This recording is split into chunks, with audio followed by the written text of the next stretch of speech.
Hello all, Alison here and welcome back to another episode of Books. If you saw the brick and stone texture Few Minutes of Fun episode, you will have caught a glimpse of what's on the table today at the beginning of that episode. I will link that below in case you want to know how some of this brick texture was created, or at least in a similar way. But I thought it deserved a proper outing. Although, to be honest, it's a slight cheat. It doesn't quite belong in books, because although this looks like an altered book cover, in fact, I constructed it from scratch. I had created 2 Christmas book ornaments, I guess. Yes, they're ornaments because they can stand on a shelf. You can put a candle in here and the glow comes up through the window. And those were from books which had fallen apart. The innards had come out. I cut a window, and I'll share those probably in December, because that's when Christmas really turns up round here, is not before December. So you'll get to see those. But having made those, in the following year, or actually it was probably a couple of years later, I made this in 2019, I think it was, about 5 years ago now. I wanted to create an autumnal version, and I didn't have a collapsing book at that point, so I constructed this myself from pieces of waste cardboard and just some watercolour paper, and constructed my very own damaged book boards. So yes, it's a slight cheat, but I think it belongs in books. It's book art, it's book themed art, so I'm going to share it with you today. So I started with just lots of lovely ink splotchy backgrounds. If you want to see me making ink splotchy backgrounds, you can do that too. These are not quite done in the same method, but they're one of my favourite ink splotchy versions, and cut those using the amazing Tim Holtz wildflower dies. I've got almost every set I think that he's ever produced, because as you can see, I'm quite a fan of wildflowers and seed heads and meadow grasses. So those are cut from there. I will add the link to my die cutting video also down below, assuming that's already been published at the point when you see this. This is some real moss going up the sides here. It has a special name, not Spanish moss, I think, because that's the normal stuff. But it's a lovely sort of tangly texture growing up those stony brick walls. The window is cut with another Tim Holtz die, window frame die, and I've used some paper artsy crackle glaze on that to create the look of weathered wood. So the paper artsy crackle glaze really gives you the look of old crackled paint as opposed to a crackalure. And then I used some of the same ink splotchy paper to stamp one of my paper artsy quotes.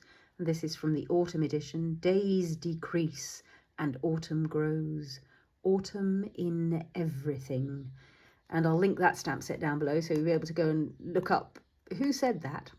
I can't remember offhand, but I will add the information in the description below, because I do like to give credit to writers when it's due. And so on the inside, autumn really busts forth. Don't look too hard about what's inside and what's outside, because actually we're outside and then we're outside again. That's the magic of art. You can go in any direction you like. This is the amazing Lynn Brown Grasses stamp.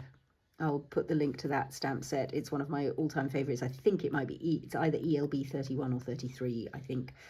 But that's embossed in primary bark embossing powder to really make it pop against this vivid background. There's some of the Tim Holtz meadow grasses there also.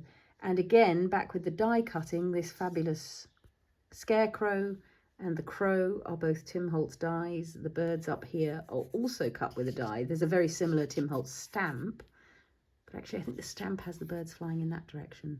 These are cut, again, from black card. It's actually some Tim Holtz card with a special sort of texture through it, so you might be able to see there's a weathered look to it. And all sorts of colours going on in here. I will link to the original blog post down below for this, where I think I've probably listed the colours as far as I could remember them. There's certainly, I would say, rusty hinge, vintage photo, probably some hickory smoke, pumice stone, because it always is, faded jeans, That looks like it might be wilted violet. Might have gone as far as chipped sapphire, not sure. That looks as though it's probably some seedless preserves, maybe, dotted in there as well. That's just sort of from looking and remembering the colours I like to use in autumn. A little bit of Tim Holtz tissue tape just to create extra ground for the figures to stand on. But this is something colour-wise that will look very unfamiliar to anybody who met me in spring and summer, where it's all soft blues and greens. But as I've continually promised, my colour palette changes when autumn arrives. Autumn grows, autumn in everything, including Alison's colour palette. So yeah, that's just a quick look at this book cover. I will at some point probably do a few minutes of fun on creating one of these, or actually thinking about it. That's probably more of a full-on class. More of that in 2025 in terms of independent craft classes and so on, so keep your eyes peeled for that. I'm also considering the possibility of memberships here. So if being a member and getting extra little bonuses is something that would appeal to you, maybe let me know in the comments so that I can see whether memberships is something we should be thinking about on YouTube. So there we are, a little fake book cover for you, full of autumnal joy. And as I say, the real glory of this is when you can get it so that the light kind of comes in behind and you can see the scarecrow through the window. You can put a little LED candle inside, in between the two book covers, and light that, and you get a wonderful glow coming out of the window. So yeah, it's a structure I'm very, very fond of, and one that I will be very happy to repeat for a few minutes of fun sometime. We won't be repeating it exactly, because I never like making the same thing twice. But we'll have a look at how to create something along these lines, either with real book boards or with the fake construction at some point in the future. Thanks so much for watching. If you've enjoyed this, do leave a thumbs up. Any comments or questions down below. Check the description for details of whatever I can remember to put in there. But do nudge me if there's something I've left out. It's wonderful to have your company on this creative journey, and especially for these trips down memory lane in books. So thank you so much for watching, and happy crafting all.